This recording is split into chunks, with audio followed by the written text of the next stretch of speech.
Bienvenidos, chicos, chicas, em la classe de espanhol de hoje, professora Leda Jane aqui na área do hashtag Fica em Casa Aprendendo, da TV Educação 10.2. Todo dia tem aula aqui para vocês, todas as disciplinas, só aulão para você ficar em casa aprendendo.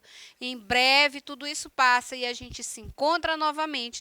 E hoje nós vamos para um assunto bem complexo em espanhol, por isso você precisa ficar atento, ter seu caderno e sua caneta do lado para fazer suas anotações, tenha seu copinho d'água do lado para não levantar, para não perder nem um minutinho dessa aula, tá certo? E se você ficar com dúvidas, corre lá na plataforma Gonçalves Dias. Todas as nossas videoaulas estão lá gravadas, com atividades, apostilas e muito material legal para reforçar a aula de vocês, tá? Para reforçar esse aprendizado. Também nos acompanhe na Rádio Tibira todo dia das 16 às 17, no hashtag Fica em Casa Aprendendo, vários podcasts todo dia para vocês e no Spotify. Hoje nós vamos estudar, conhecer um pouco do empleo de los pretéritos perfectos simples indefinido. Por que aqui está indefinido, gente? Deixa eu explicar uma coisinha para vocês. Perfecto simples e perfecto indefinido são a mesma coisa.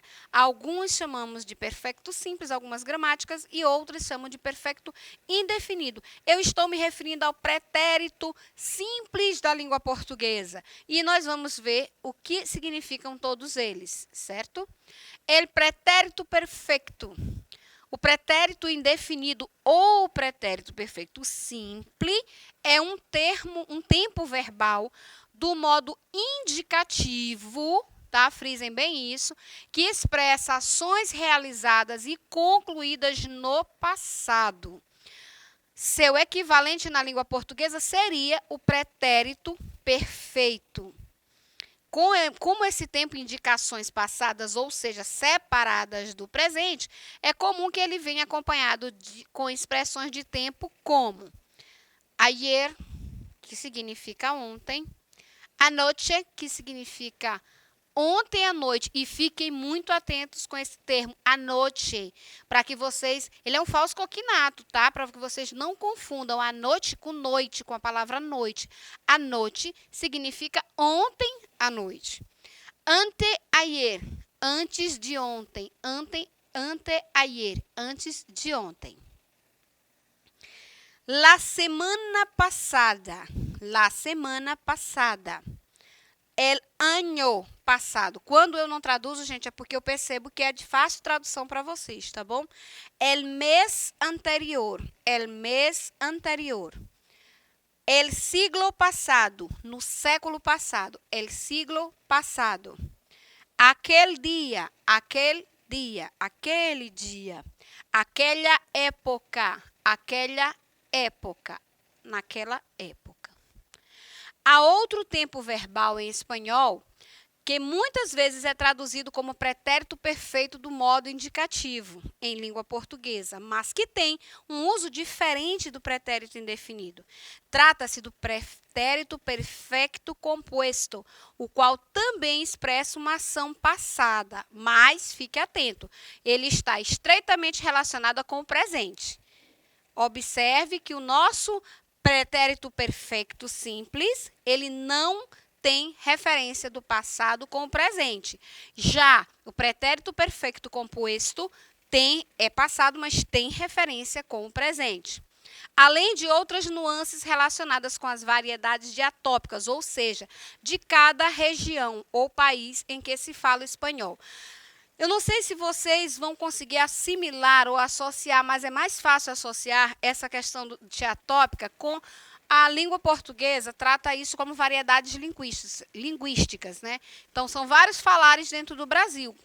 A gente fala muitas palavras aqui no Maranhão que tem uma outra significação em São Paulo, por exemplo, em Belém. Eu vou dar um exemplo bem prático, Jussara e açaí. São duas coisas diferentes, mas quando a gente se refere a Jussara aqui, ela é açaí no Pará. Então, quando a pessoa chega aqui, agora já tem muita facilidade de você descobrir. Porém, são lugares diferentes. O suquinho, né? Suquinho, dindi no interior do Maranhão a gente usa dindi, aqui é suquinho. Então, é mais ou menos para que vocês associem essa situação aqui de cada região do país em relação ao espanhol, ao uso do verbo, tá? Então, eu tenho aqui el mês anterior, esse siglo passado, aquele dia, aquela época, como nós já falamos no slide anterior. Aí eu tenho também entonces, para então, en más mes o año, en febrero, por exemplo, en 2020, el más dia de la semana e qualquer outra expressão temporal que indique que a ação está fora da unidade do tempo presente. El miércoles eu fui à película, tá? Então, na quarta-feira eu assisti a um filme. Uso do pretérito indefinido em espanhol. Indicar fatos ou experiências situadas em um momento concreto do passado. Tá? Em um momento concreto, em algo que existiu no passado. Então, vamos ver aqui. Anoche estuve com mis amigos en la heladería. Anoche estuve com mis amigos en la heladería. Então, ontem à noite eu estive com meus amigos na sorveteria. É um fato, é algo concreto, tá? No passado, que ocorreu, que aconteceu. Me compré um pantalão nuevo. Me compré um pantalão nuevo. Eu comprei uma calça nova para mim. Algo que aconteceu, tá? De fato, algo concreto, um momento concreto, uma experiência, um fato. Aqui eu tenho verbos, eu coloquei aqui os verbos regulares, que são os verbos mais comuns de se acontecer e de se fazer o pretérito perfeito simples, mais práticos, mais fáceis. Então, pronomes. Quais são os pronomes que eu utilizo? Yo, tu, vos, él, ella, usted. Nosotros e nosotras, vosotros e vosotras, tá?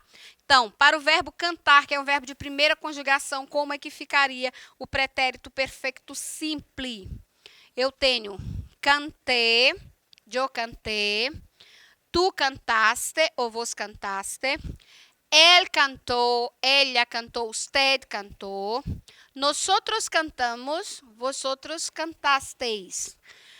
Para o verbo comer, que é um verbo de segunda conjugação. Então, eu tenho eu comi, tu comiste, él comió, nosotros comimos e vosotras comisteis.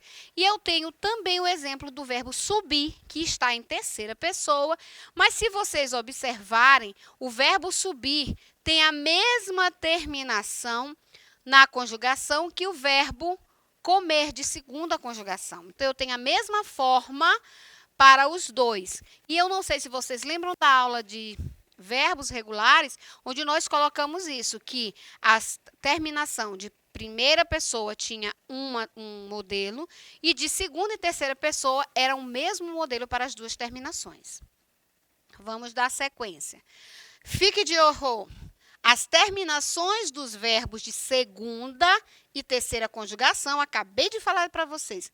Comer e subir, que é o que a gente está colocando de exemplo, são as mesmas, tá? São as mesmas. Os verbos regulares do pretérito indefinido do indicativo recebem acento gráfico na última sílaba. Qual é o acento gráfico da língua espanhola? La tilde, que é o acento agudo na língua portuguesa. Então, eles recebem esse acento gráfico na última sílaba, na primeira e na terceira pessoa do singular. Vamos ver isso aqui? Ó só.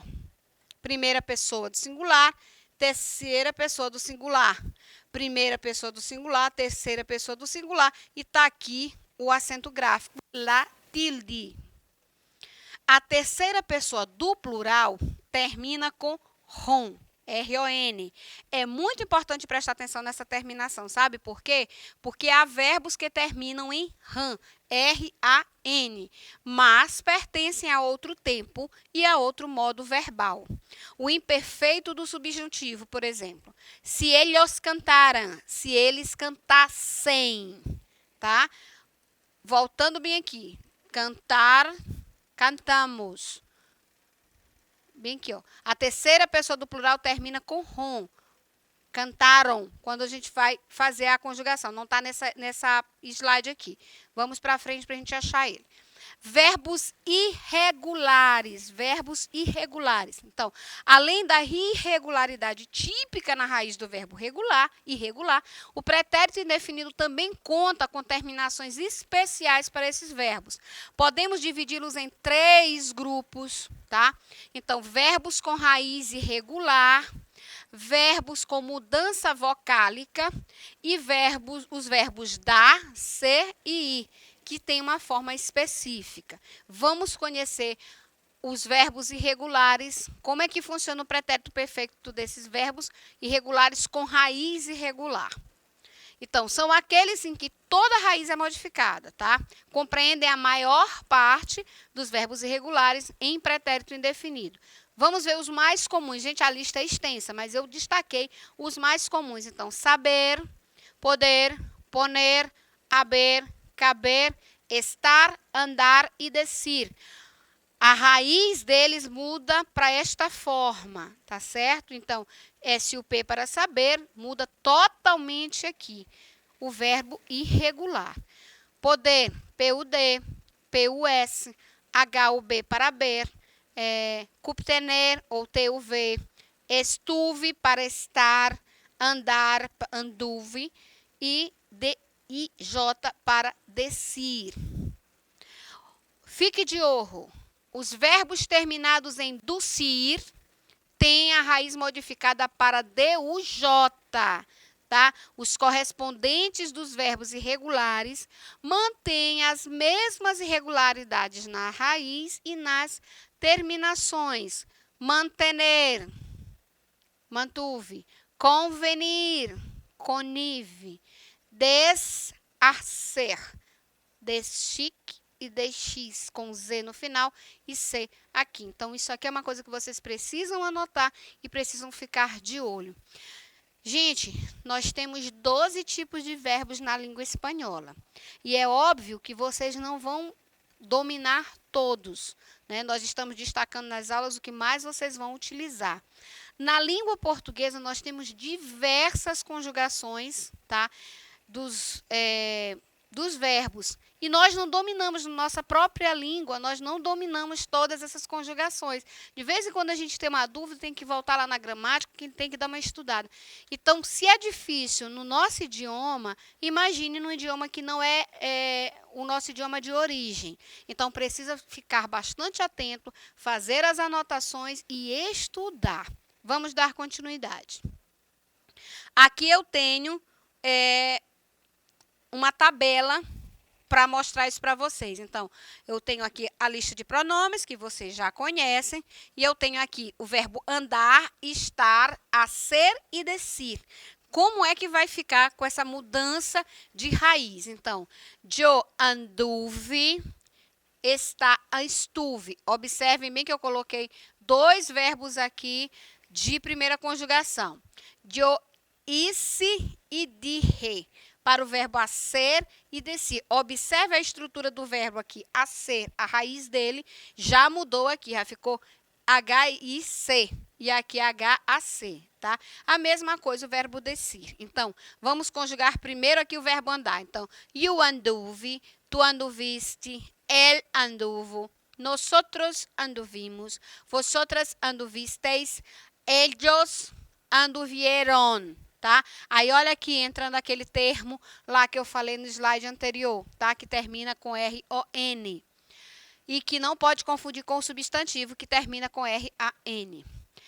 Verbo estar, como é que vai ficar? Eu estuve, tu estuviste, él estuvo, nosotros estuvimos, vosotras estuvisteis, ellos estuvieron. A ser, o a ser muda todo também. Então, vamos ver aqui como é que vai ficar. Yo hice, tú hiciste, él hizo, nosotros hicimos, vosotras hicisteis, ellos hicieron. Viram como fica bem diferente a raiz? E o verbo decir. Yo dije, tú dijiste, él dijo, nosotros dijimos, vosotros dijisteis e ellos dijeron. As terminações dos verbos irregulares no pretérito indefinido são iste, o, imos, istes, ieron, tá? Ó aqui, ó. Iste, iste, uvo, imos, istes, eram. A terminação eram, da terceira pessoa do plural, não sei se vocês observaram aqui que eu deixei marcadinho, tá? Só é usada com verbos terminados em docir e com o verbo decir.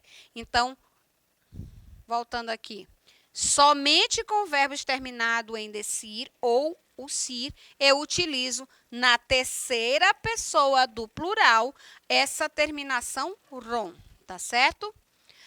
Verbos com mudança vocálica. Como é que funciona? São verbos da terceira conjugação terminados em IR, que tem E ou O na última sílaba da raiz. A irregularidade acontece apenas na terceira pessoa do singular e na terceira pessoa do plural. Pela regra, a vogal E da raiz se converte em I e a vogal O se converte em U. Facinho, tá, gente? Porque o E nosso em português tem som de I, então fica fácil de você associar.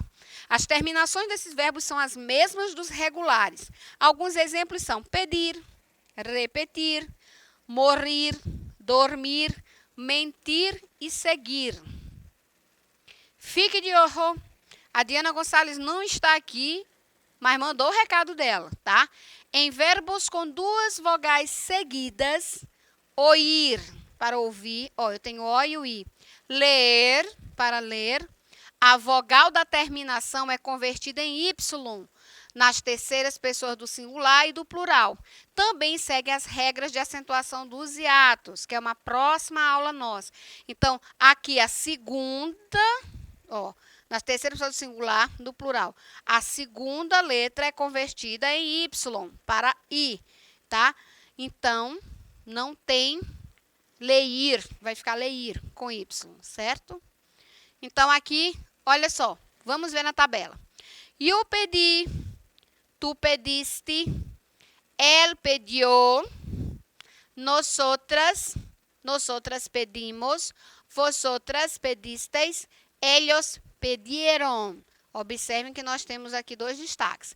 Morrer. Então, eu morri, tu moriste, él murió, nosotras morimos, vosotras moristeis, ellos murieron. E o verbo ler. Eu leí, tu leíste, él leyó. Olha aqui a mudança. Nosotras leímos, vosotras leísteis, ellos leyeron. Então, olha aqui a mudança também, tá? Verbos dar, ser e ir. Estamos chegando ao final da nossa aula e vamos concluir aqui. São completamente irregulares, tá? Então, eu di, tu diste, él dio, nosotras dimos, vosotras disteis, ellos dieron. Verbo ser ou verbo ir. Eu fui, tu fuiste, él fui, nosotras fuimos, vosotras fuisteis, ellos fueron, tá? Então, eu tenho aqui a conjugação desses verbos especificamente, tá, gente? Então, vamos ver aqui uma questão. Vamos ver como é que vocês se saem. En América, los incas y aztecas cultivaban la planta que llamaban tomate. Ya desde 700 años antes de Cristo, cuando fue elevada a Europa, se destacó por su valor ornamental y por la belleza de sus frutos, que en su versión amarilla merecieron un nombre en italiano, pomodoro. Esto es, manzana de oro utilizada como planta ornamental en patios y jardines. Por entonces quedó asociada a otras solanáceas venosas, como la belladona, así que se consideraba que también lo era.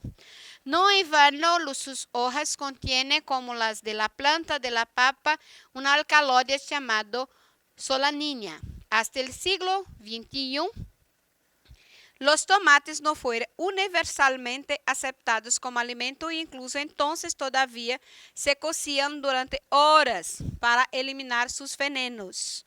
Hoy está entre los vegetales más consumidos e deben su prestigio nutricional, sobre todo al contenido de vitamina C e beta-caroteno. Então, o que eu quero saber de vocês? Considerando-se as informações apresentadas e o provável público-alvo, o texto foi construído com a intenção de quê? Qual é a alternativa correta? Incentivar o consumo do tomate? Alertar sobre as características tóxicas? Estimular o uso do tomate? Discorrer sobre a origem do tomate? Ou destacar a importância do tomate de cor amarela? Vocês podem me perguntar qual é a relação desse verbo com essa aula. Se você observar os verbos que tem, você vai conseguir rapidinho resolver a questão sem traduzir o texto. Acertou quem disser que é discorrer sobre a origem do tomate e seus usos no mundo. Então, isso aqui é só uma dica para vocês. Fique com a gente. Hasta luego.